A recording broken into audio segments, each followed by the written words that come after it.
Alright, welcome to a cast, Open League, CSL. We've got WPI Froggers. Sorry, that's not right. We've got UNC Froggers on the Radiant side. We've got WPI Crimson over on the Dire side. Draft decided that it didn't want to work for this game, so we're gonna hop straight into the game right away. And so I'll actually run through some introductions quick so we can get to know everyone who's playing over on the UNC side. Gonna see Fudge playing on Abaddon. Got Io taken by Bronzel. Slardar by Snowa. We've got Pseudo Nymph on the Winter Wyvern, and the Spirit Breaker gonna be played by the Scottish Hone. Over on the WPI side, got Necrophos by Shawarma. Got Terrorblade gonna be handled by Thazar. Underlord played by Kilroy. We've got GTW Fam on his Lion, and Ogre Magi gonna be handled by Tyro327. So there we go, the horn will sound and we will get into the game. Gonna be no real contests. An interesting ward here. Placed, not really a lane ward, which you might expect from the Dire side, but a little bit off to the side. Does get full vision of this camp. Gonna block the small camp as well. So then we've got the common mid wards here. Actually, the same exact ward placed on both sides. That's interesting. You don't see that too often. This ward obviously does not get vision of the small camp here, but I digress. Also, Valve, fix your game. I can't see what this one sees. I can see what this one sees. Anyway, patch coming, what, the 20th or so? So a couple of weeks we'll have a patch. And we do see a Spirit Breaker bit mid versus a Necrophos. Spirit Breaker, this hero can really be played in almost any position. I wouldn't play at 1, but hey, do what you want. Spirit Breaker mid, been very popular recently. Can get very strong very fast and start to snowball out of control. Also farms extremely fast, can take entire waves with the charge once you pick up an Aghanim Scepter. And actually an interesting matchup against Necro because you have such high base regen on Spirit Breaker. He can deal with the Death Pulse spam even as Necro gets higher levels, especially if he brings out a stick.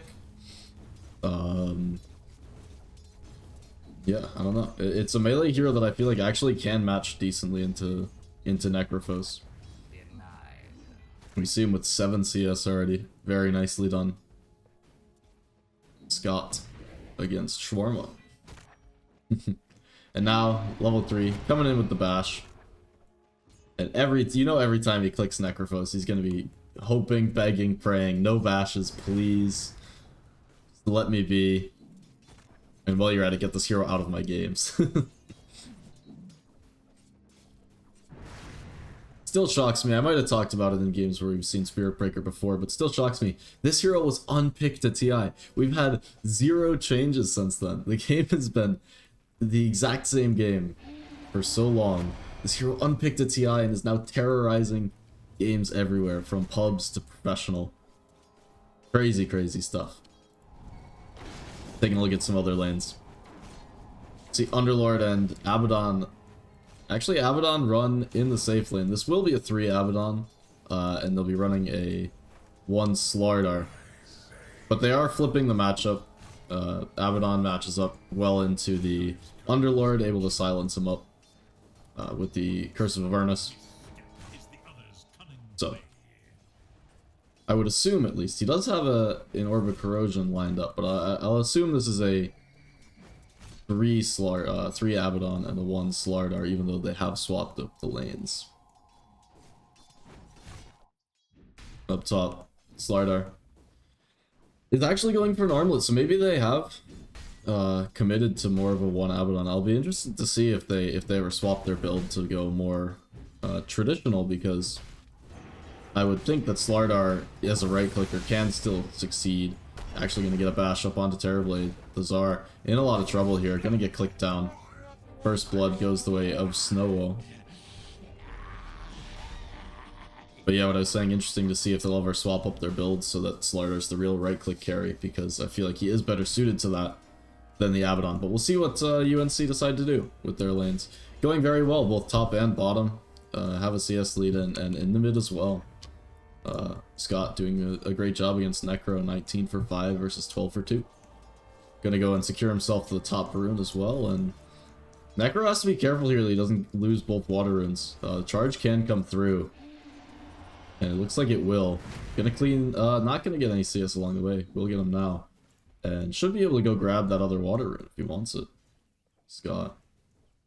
Actually not gonna go for it, so he's just gonna bottle up behind the tower. Shawarma gonna go grab the other one. Up top, another kill. As Snow going forward onto the Ogre Magi at the Tsar. Pops the meta, and down bottom as well. The kill. So UNC taking a quick 3-0 lead. It's kills in both the side lanes. And back top, the Tsar, even in that meta, getting harassed down, almost taken down. Gets out about 20 HP. So yeah, pretty dominant lanes from UNC.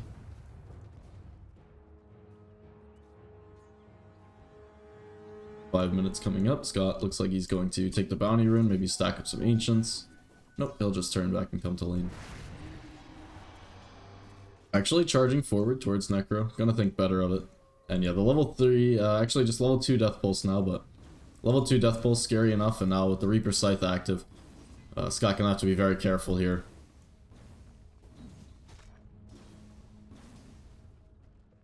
Up top, Terrorblade's still quite low, getting charged forward towards Crush, gonna come out, but the Ogre with the Fire Blast tries to hold him up, not gonna be enough to stop the kill from coming in. Now Snow gonna turn his attentions towards Tyro. Gonna be able to walk back into the tower, but the chase continues as one more hit, gonna be a bash. Fire Blast to stall. Snow still taking a lot of damage from the tower, but not gonna matter. The bash gonna come through and claim the kill. Double kill up on top lane for Slardar. And that's 5-0 now for the side of UNC Froggers.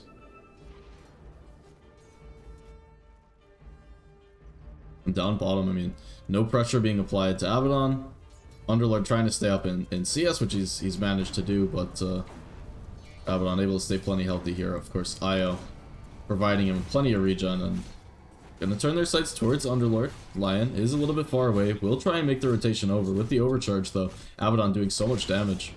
Nice two-man Earth Spike, so will relieve the pressure off of Underlord, but now the attention turned onto Lion. Lion trying to walk away, but he's slowed up by the Curse of Avernus. Will eventually be clicked down. Some nice blocks come in from Io as well. And it looks like the solo kill with the Reaper Scythe in the mid on the Spirit Breaker while all that was happening. So it did say he was going to have to be careful, but with the haste rune, Shawarma able to find himself that kill, and an important one. Lets him catch up in the mid. Claims that 27-3. Which puts him right about even with the CS of the Spirit Breaker. And wow, Slardar, 15 denies against the Terrorblade. Up at level 6 already, Terrorblade just hitting level 5, so no lane control either. There is a small camp, but no pulling going on here. Down bottom. Fudge was able to dive and get the kill, and pops the borrowed time. Now, the charge is going to be through from Scott. Gonna pop the Nether Strike, but the chase forward will not continue on the Necrophos.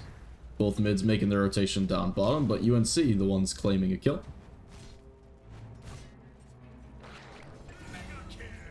Oh my goodness, top lane missing kills all over the place as Tyro steps a little bit too far forward and will be taken down. Corrosive Haze, pretty good skill for nuking down your opponents if you didn't know. Combine that with the slow of the Arctic Burn as well, and yeah, even Ogre, who can feel unkillable at times, quite a lot of threat towards him. Interesting that we see Double Bracer come out on Spirit Breaker. Definitely an adaptation for going against, for going against Necrophos. A little bit of magic res from the strength, definitely gonna. That does give magic res, now does it? I feel like these used to at some point, but maybe I'm just crazy. Well, they give HP regen at least, which will help him sustain against the against the Necro.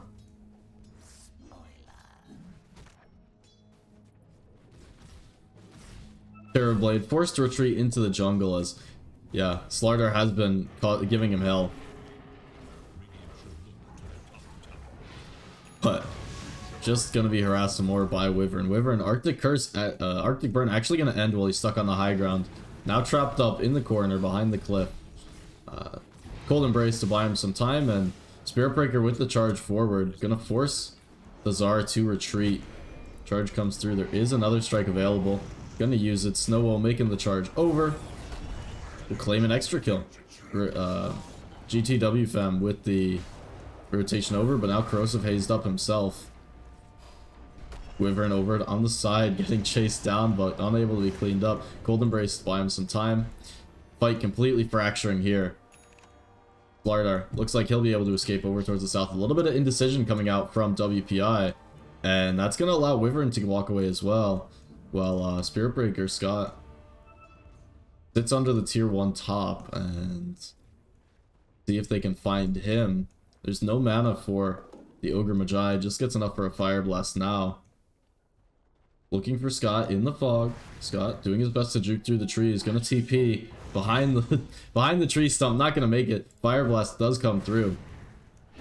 Looking for a charge away, and looks like he will make it out safely. So all that chase forward top, and yeah, like I was saying, a little bit of indecision from the WPI side. They couldn't quite choose the target to go on. Tsar rotates down to the triangle to try and find some space to farm, and Io gonna grab a haste rune and harass him there as well. So nowhere to turn for this Terrorblade. Winter's Curse gonna come through top on the Necrophos. Bash a little bit early. So Shawarma gonna be able to pop the Ghost Shroud and walk it off.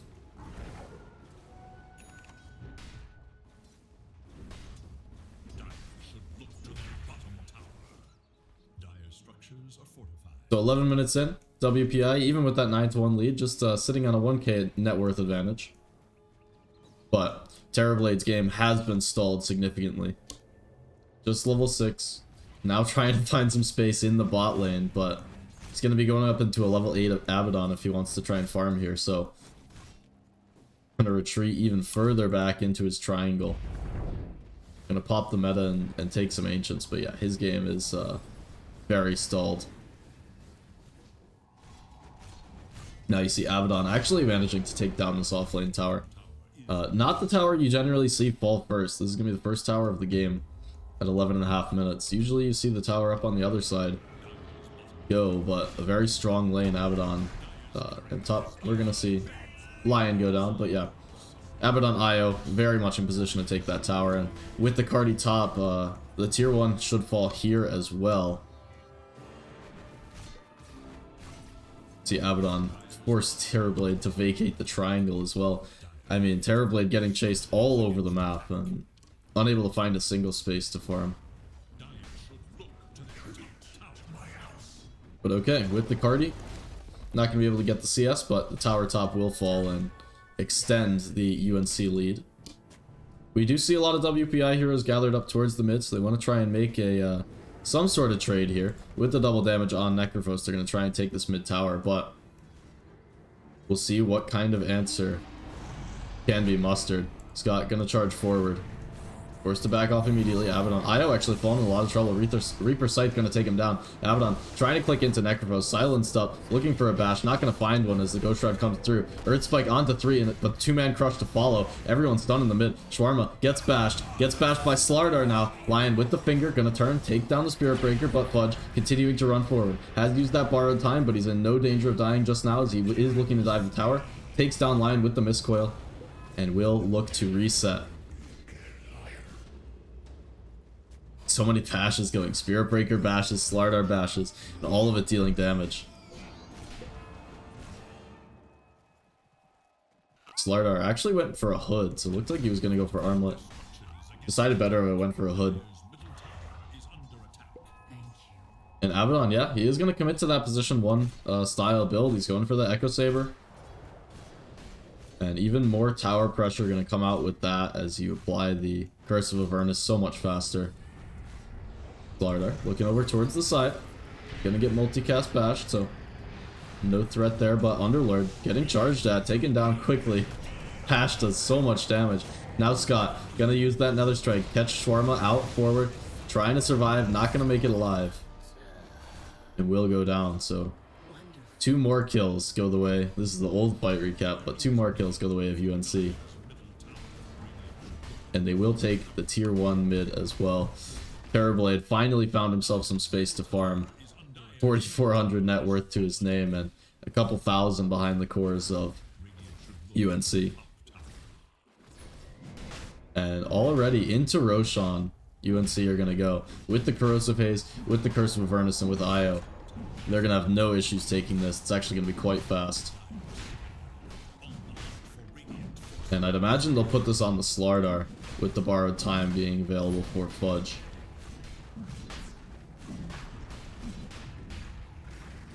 But we shall see.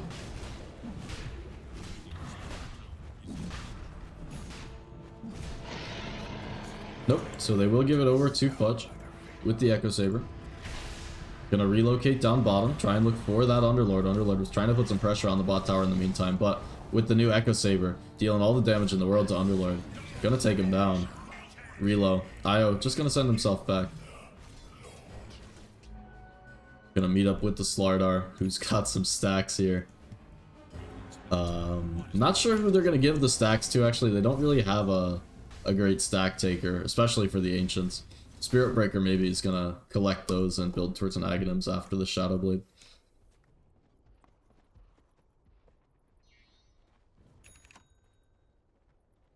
But yeah, Shawarma has a Kaya looking for Boots of Travel, and I've probably said it before, but Boots of Travel, it feels really rough to go when you've lost all your outer towers like this. It's so early. You're 6k net worth behind.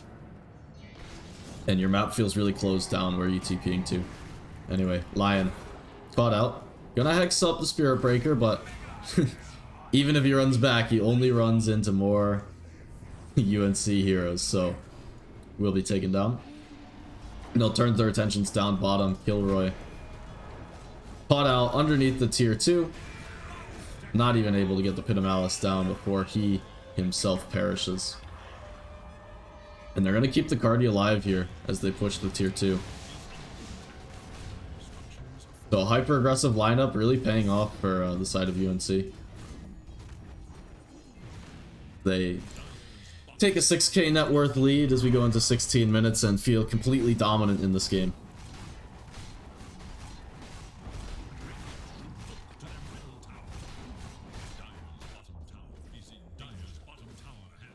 TB, Falcon Blade, Yasha, but never really feels like he's never gonna get enough to fight this game. He needs so much space and he just doesn't have it as his triangle's been completely taken over. You see the deep wards come through. His Ancients blocked off.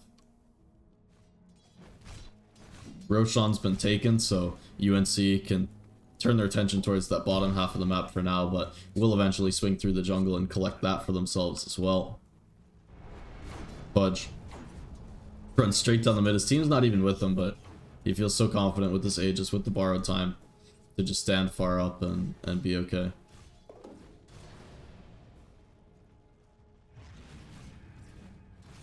And looking for some counterplay. Would love to see some kind of smoke play with the Reaper Scythe with the Finger of Death. Because it feels like WPI right now are just sat back kind of waiting for their towers to be taken. Just slowly losing control of that map, or maybe not so slowly as UNC very, very quickly able to take control of the entire map.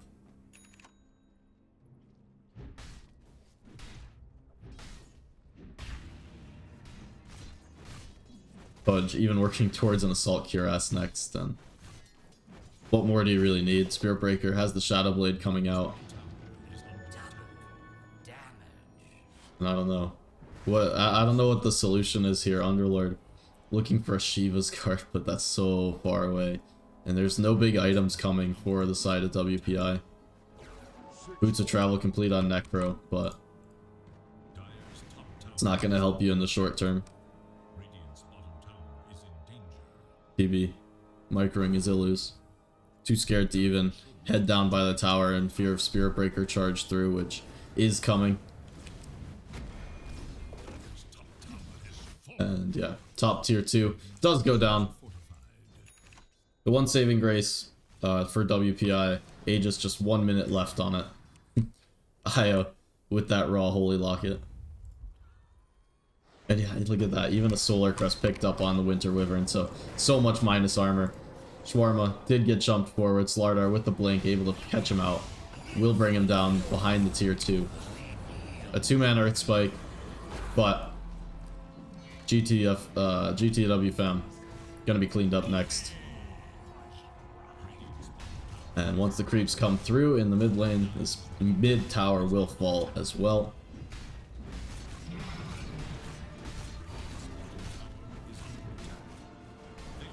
Io off to the side, just doing some casual dewarding while his team takes the mid tower. And Aegis about to expire, so we will see if UNC decides to continue this push with the big creep wave, or if the Aegis timing out will convince them to back off. Looks like they will head up the high ground regardless. Blink forward, Snowo looking for Kilroy. Gonna try and extend forward to find him. Fudge hexed up. Earth Spike to follow, but Winter's Curse, make sure the Underlord will fall. Finger of Death is going to catch Wyvern. And Thazar did TP back to join this fight, but how do you prevent these UNC heroes from just running away? And I suppose the answer is you can't. Borrowed Time still is available.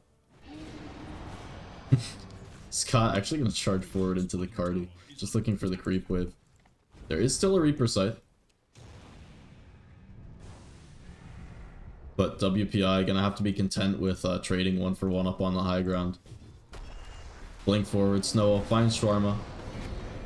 Bash from Spirit Breaker. There's no mana on him, but it's not gonna matter. It's the minus armor so much. Actually, a 3-man Earth Spike, that's huge. It's gonna turn the fight. Thazar, he's able to just lay into these heroes. Borrowed Time, still available. Now gonna be popped. Thazar gonna have to turn around. And after all that, I mean, Lion coming through with a Ravage, but they're gonna just find 1 kill. Still is a big kill, ends up being almost 1,000 net worth swing for just the Spirit Breaker.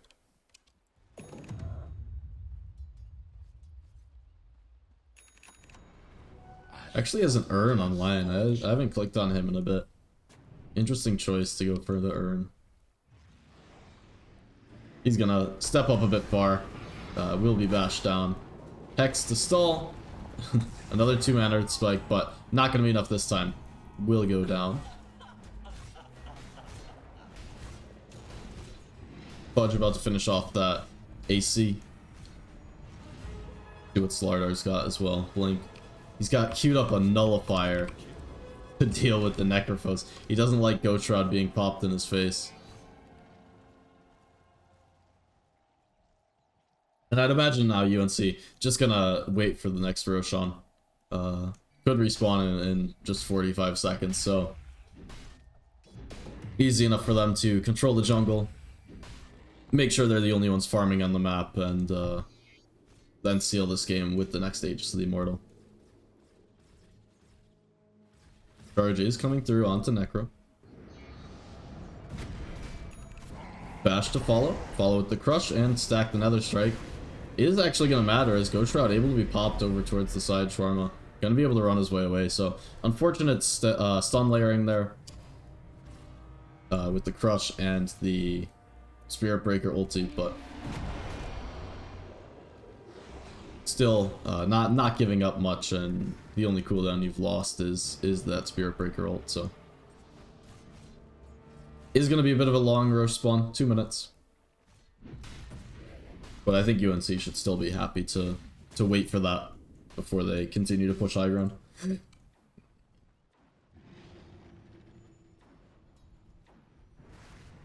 And you can see just how sad it is to be playing on the WPI side now. 4 heroes pinned up on the high ground. Terrorblade, the only one able to get out and find some farm. Working toward the Scotty, has actually managed to climb to the upper echelons of the net worth chart, as the entire rest of the game UNC's been running together as 5, so not finding the most efficient farm. But still holding an 8k lead as the Assault Cuirass finished up now. for Fudge. And the support's rich off the tower gold as well. IO, what's he got now? Not much, just looking for that shard that's the tether stunned, so. Very, very impactful in team fights.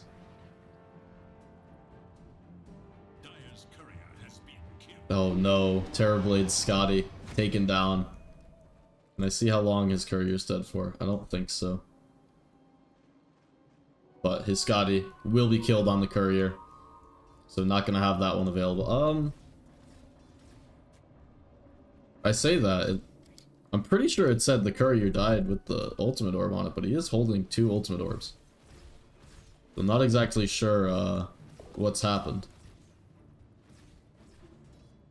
How strange. Not sure. Double damage rune gonna spawn in the top river. Roshan gonna spawn in 20 seconds as well, so see if the timing works out. Brosel gonna check it, but not up quite yet.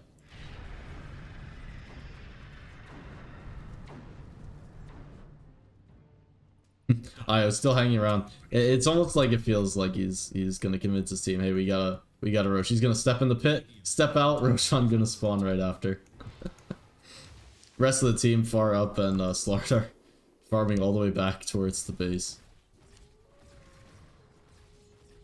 Kind of funny. Would love to see him on the other half of the map, but someone will go claim that DD, and I gonna check Roche, notice that it's up, and imagine this will be the Roche call right here. As Slardar and Spirit Breaker both head bottom to deal with the tower push, so not the most coordinated Roche effort, and they're actually gonna bottle up the DD on the Abaddon. Very, very nice. Use that one to push instead of to take the Roche. Nope, I lied. He's gonna use it to take the Roche. I'd have preferred to see him hold that one in the bottle.